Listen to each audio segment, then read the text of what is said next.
خواجہ قطب الدین صاحب پہ بھی الزام لگتے رہے. ایک الزام یہ بھی لگا کہ قریب چلے گئے. ہوا کیا، ایک دن سلطان شمس الدین تمش دربار میں بیٹھا ہے، قاضی عدالت بھی بیٹھے ہیں، مقدمات سنے جا رہے ہیں. باہر سے رونے کی آواز آنے لگی، چیخنے چلانے کی. بی بی بیان کر رہی، کیا ہو گیا کیا ہو گیا. وہ ٹال لگے ہوتے تھے بادشاہوں کے، وہ بجنے لگے، زور ہونے لگا. بادشاہ نے کہا اس فریادی کو جلدی بلاؤ. وہ اندر عورت آئی تو چیخ چیخ کے رو رو کے اس نے اپنے کپڑے پھاڑ پھاڑ کے، برا حال، 2 مہینے کا بچہ. لوگ اس کی آہو زاری پر اس کی طرف متوجہ. بی بی کیا ہوا، پانی پلاؤ بٹھاؤ، یہ کیا ہو گیا. کہنے لگی لٹ گئی، عزت برباد ہو گئی، تباہ کر دی گئی. میں کیا ہوا. کہنے لگی بادشاہ ایک شخص میرا غیر شرعی خامند بنا، پھر مجھے حمل ہوا، پھر میری گود میں یہ بچہ ہے 2 مہینے کا. اب گئی ہوں تو وہ کہتا ہے کہ میرا تو تیرے سے تعلق ہی کوئی نہیں. بادشاہ کہنے لگے یہ سلطان شمس الدین تمش کی جگہ ہے، اور میں نے رسول اللہ صلی اللہ علیہ وسلم کے دین کے مطابق حکومت استوار کی ہے. کون ہے جو تیرے ساتھ، ابھی گردن نہ کاٹ دوں گا، بات کر کون ہے. کہنے لگی تو کچھ بھی نہیں کرے گا، کوئی کچھ نہیں کر سکتا. لوگ کلمے چھوڑ کے بیٹھ گئے، توجہ ادھر ہو گئی. پراپوگنڈے بڑا اثر کرتے ہیں معاشرے پہ. رنگ ایسا عجیب ہے، انداز ایسا عجیب ہے. فرمایا بات تو کر. اس عورت کی آواز گونجی تو حالات ہی خراب ہو گئے. کہنے لگی بادشاہ حوصلہ پیدا کر سننے کا. کہا تو بات کر. کہنے لگی میرے گود میں جو بچہ ہے یہ قطب الدین بختیار کاکی کا ہے، یہ تیرے پیر کی ناجائز اولاد ہے. اٹھاؤ، پروفیسر سلیم چشتی نے پی ایچ ڈی کی ہے، وہ لکھ رہے ہیں اس واقعے کو. تیرے پیر کا ناجائز بچہ ہے.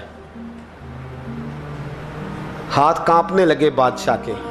کہنے لگے یا اللہ کبھی تو قیامت برپا کر دے تو معاملہ ٹھیک ہو جائے، میں تیری زبان کھینچ دوں گا تیری گر. تو نے بات کیسے کی. کہنے لگی میں نے کہا تھا نا تیرے اندر حوصلہ نہیں، میری عزت تار تار ہو گئی اور تو پیر بچا رہا ہے. اللہ اکبر. سلطان شمس الدین تمش آسمان کی طرف دیکھ کے کہنے لگے مولا مجھ مجرم کو جس کی برکت سے اٹھا کے تو نے مسجد میں پہنچایا، آج مجھے تو نے کس امتحان میں ڈال دیا. یہ کیا رنگ تو نے زندگی کا بنایا ہے. کہنے لگی بلا اسے، اڑا اب گردن. اللہ اکبر. خواجہ قطب الدین بختیار کاکی، ذرا اس جگہ پہ اپنے آپ کو کھڑا کر کے دیکھ میرے دوست. جو شخص دلی کے بازار میں نکلے تو دکانیں بند ہو جائیں، عورتیں گھروں میں گھس جائیں، جس کے نام پر چرچے ہوں دین کے، وہ شخص لاٹھی ٹکاتا ٹکاتا. عرس منانے آسان ہے، ڈھول ڈمکے کر کے گھروں کو جانا آسان ہے، پر ذرا ان کی راہوں کا مسافر تو بن انہوں نے انداز کیا اختیار کیا. حضرت خواجہ قطب الدین بختیار کاکی، خبر پھیل گئی. اتنی شہرت پاکیزگی کی نہیں ہوئی تھی جتنی اس جرم کی ہوئی. لاٹھی ٹکاتے ٹکاتے جب پہنچے نا بادشاہ کے دربار میں، بادشاہ اٹھنے لگا، قاضی اٹھنے لگا، لوگ اٹھنے لگے، تو قطب الدین بختیار کاکی کی آنکھوں میں آنسو آئے. مانے لگے بیٹو بیٹھ جاؤ، آج میں پیر بن کے نہیں آیا، میں مجرم بن کے آیا. اور کہا میرے مالک کا انصاف بھی دیکھو. دلی کا پیر آج دلی کی عدالت میں اپنے نا کردہ جرم کی صفائی دینے آیا ہے. بڑی لاٹھی پہ ٹیک لگائی. دلی کی گلیاں بھی روتی ہیں کہ یہ کیا رنگ، اللہ یہ تیرا کیا رنگ ہے. یہ تے میں گڈی تے ہاتھ ڈور سجن دے، او جنج رکھے اونج رہنا ہے، واجب نہیں جے وچ شریعت، مندہ خسم نو کہنا اے تن میرا کنگھی ہووے. میں زلف سجن دی واواں، پوش میرے دی جتی بن جائے، میں یار دی قدمی آواں. مارو مارو مینوں مار مکاؤ، کوئی یوزر نہ پیش لے آواں، جے سونا ہی میرے دکھ وچ راضی، جے سونا ہی میرے دکھ وچ راضی، تے میں سکھ نو چلے ڈاواں. پر یار فریدا جے کدی مل پے سونا، یار فریدا جے کدی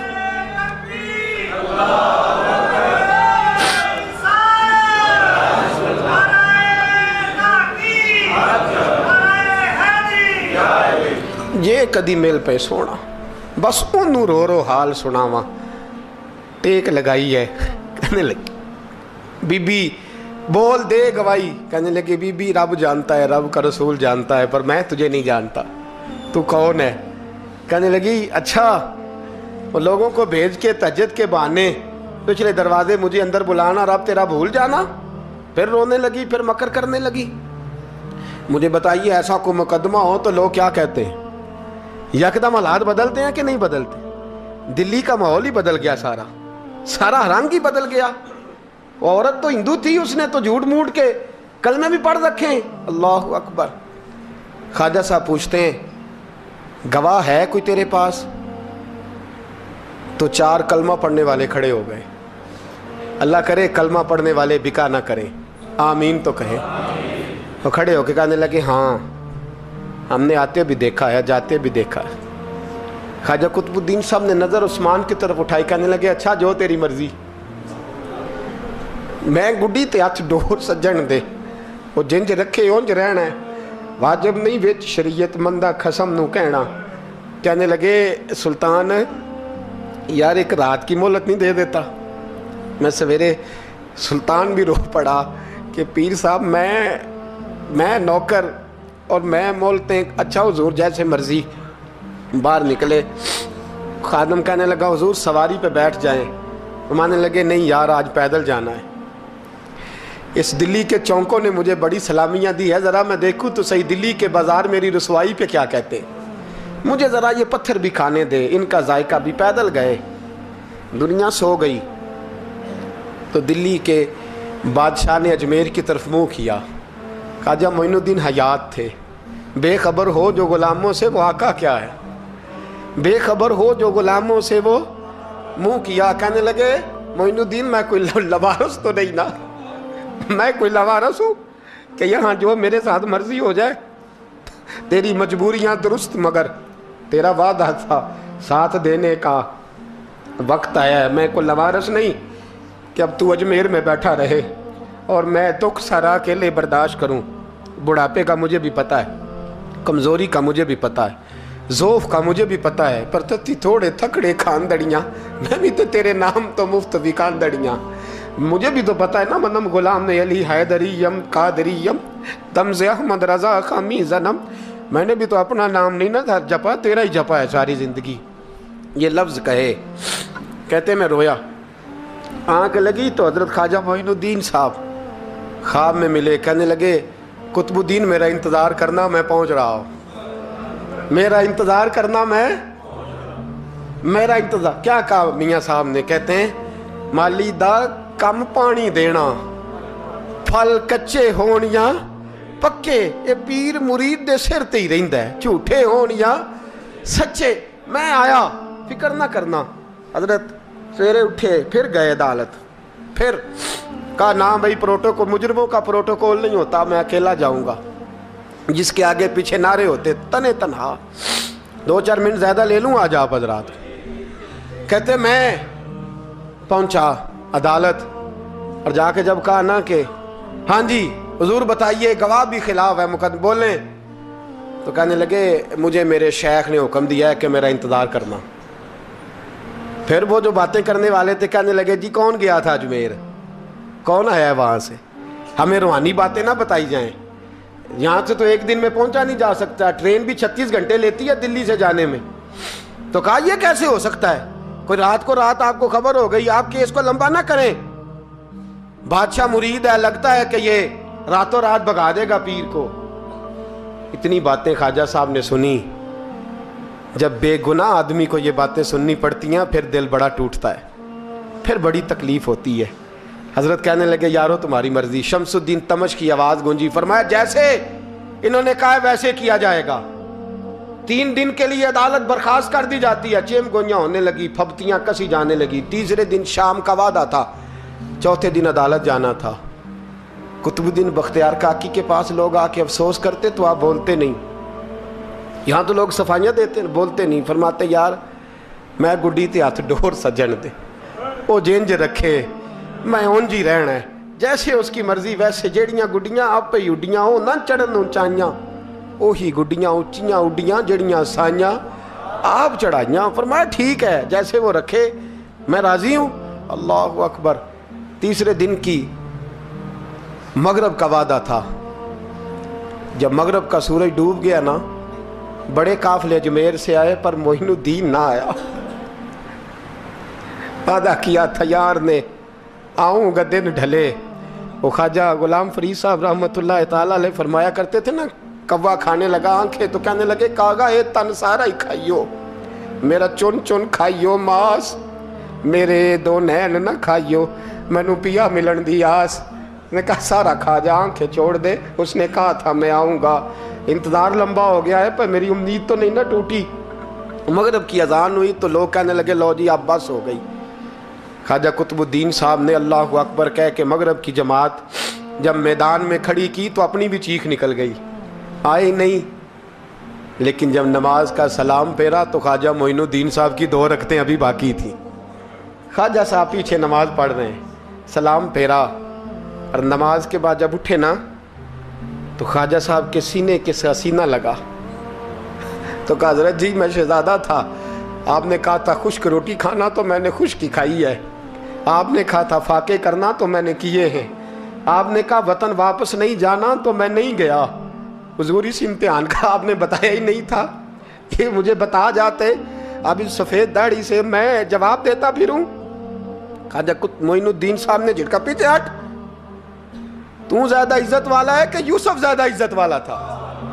تو زیادہ مقام والا ہے کہ عائشہ زیادہ مقام والی تھی؟ چپ کر، یہ کچھ صوفیاء کا طریقہ ہے، چپ کر. عرض کی حضور غلطی ہو گئی، میں پہلے نہیں رویا، تو ملا ہے تو رویا ہو، میں پہلے نہیں تڑپا، میں نے شکوا نہیں، تو ملا ہے، اپنا ہی کو ملے تو دکھ یاد آتے ہیں نا. فرمایا چپ کر، جا سلطان سے کہہ دے سویرے نماز کے بعد عدالت لگا دے. سویرے جب عدالت لگی نا تو خواجہ معین الدین صاحب بازو پکڑا خواجہ قطب صاحب کا، نکلے تو دیکھا لائنیں لگی ہیں، مجمع لگا ہے، آنکھوں میں آنسو آ گئے. کہا حضور آپ کیوں روتے ہیں؟ فرمایا میرا دل تھا لوگ میرے کتب کی شان دیکھنے آئے، یہ کتنے بدبخت ہیں، میرے کتب کی رسوائی دیکھنے آئے، کتنے نالائق ہیں، رسوائی دیکھنے اتنے آئے ہیں، شان دیکھنے آتے ہی نہیں. اللہ اکبر. جب میدان لگا خواجہ صاحب پہنچے، عورت کو کہنے لگی اللہ سے ڈر جا، وقت تھوڑا ہے، تو مر جائے گی. کہنے لگی مجھے داستانیں نہ سنائیں. قاضی صاحب سے کہنے لگے قاضی صاحب آپ حقیقت حال سے آگاہ ہیں، خیال کریں. کہنے لگے خواجہ صاحب دلیلیں نہ دیں، گواہ لائیں، باز نہ کریں. خواجہ صاحب رحمت اللہ علیہ کہنے لگے گواہوں کو بلاؤ. گواہ آئے تو خواجہ معین الدین صاحب نے نظر، تم ہو میرے کتب پر، میرے کتب کے جرم کے گواہ. ان کی زبانیں کانپنے لگی، ہاتھ کانپنے لگے، میں بولتے کیوں نہیں؟ جب ان کی نظریں جھکی تو بادشاہ کہنے لگا اگر اب تم نے گواہی نہ دی تو تمہیں میں مجرم بنا کے 80 کوڑے ماروں گا. کہنے لگا جی دیکھا ہے، جی دیکھا ہے ہم نے تہجد کے وقت. جب سب گواہیاں پوری ہو گئیں، عورت بھی تڑپ رہی ہے، رو رہی ہے، 2 مہینے کا بچہ گود میں ہے. اب بولیے بولیے. علماء ظواہر بھی کھڑے ہیں، حسد کرنے والے جلنے والے بھی کھڑے ہیں، ہندو تو ویسے ہی تالیاں بجا رہے ہیں. اجمیر کا بوڑھا، اور یہ آخری پھیرا تھا خواجہ معین الدین کا دلی میں. اس کے بعد ظاہراً دوبارہ نہیں آئے. اٹھے لاٹھی ٹکاتے ٹکاتے اور میدان کے اندر جا کے نا، بڑے میدان میں مجمع تھا، سر سجدے میں رکھا. کہنے لگے یا اللہ میں ہندوستان مرضی سے نہیں آیا، تیرے رسول کا بھیجا آیا ہوں. پھر اٹھے اور کہنے لگے مولا تیرے نبی کا فرمان ہے کہ میری امت کے علماء بنی اسرائیل کے نبیوں کی طرح ہوں گے. اگر یوسف کے لیے بچہ بول سکتا ہے تو میرے کتب کے لیے بھی بولنا چاہیے. اگر یوسف علیہ السلام کے لیے بول سکتا ہے تو میرا قطب الدین بھی سچا ہے. اس کے لیے پھر اٹھے، اس بی بی کی طرف بڑھے. لوگ کہنے لگے نہ جانے اب کیا ہوگا. جب اجمیر کے بادشاہ نے، عطا رسول نے، ہند الولی نے، امام الاولیاء نے کپڑا کھینچا اور کہنے لگے وہ بچے تو جانتا ہے نا تیرا باپ کون ہے، 2 مہینے کا بچہ.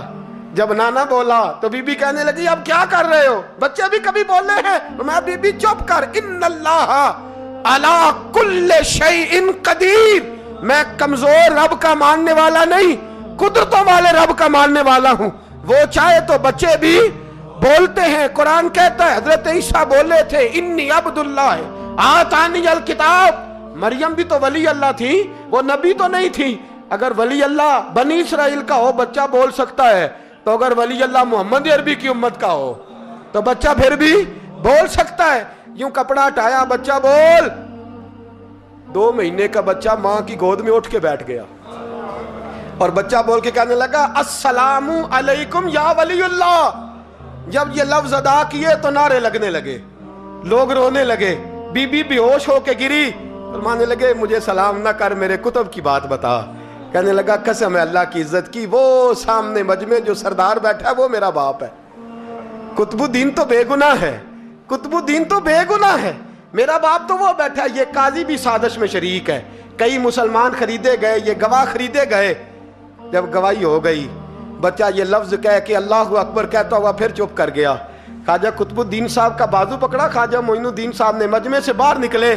لوگ کہنے لگے حضور آپ کچھ بولتے نہیں. فرمانے لگے جس نے بولنا تھا وہ بول چکا ہے, جس نے بولنا تھا وہ, جو جادو وہ جو سر چڑھ کے بولے. فرمایا تم نے افواہوں پہ نظر رکھی اور میں نے اللہ کی قدرت پہ نظر رکھی. تم نے اس کے کردار کو جھنجھوڑا اور میں نے اس کے کردار کو تعمیر کیا. حضرت سلطان شمس الدین تمش بھی پیچھے دوڑے, کہا حضور کہاں لے جا رہے ہو؟ اور میں کتب میرا ہے, میں جمائر ساتھ لے کے جا رہا ہوں. اب میں نے اپنا بچہ تمہارے سپرد, اب میرے پاس رہے گا. تم نے ستایا ہے میری اولاد کو, اب یہ میرے پاس رہے گا, میں نے نہیں تمہیں دینا. لوگ راہیں بچھا کے, نظریں بچھا کے بیٹھ گئے, پاؤں میں گر گئے. کہنے لگے حضور ہمارے لیے نہیں, رسول اللہ کے دین کے لیے, ہمارے لیے نہیں, تعمیر شریعت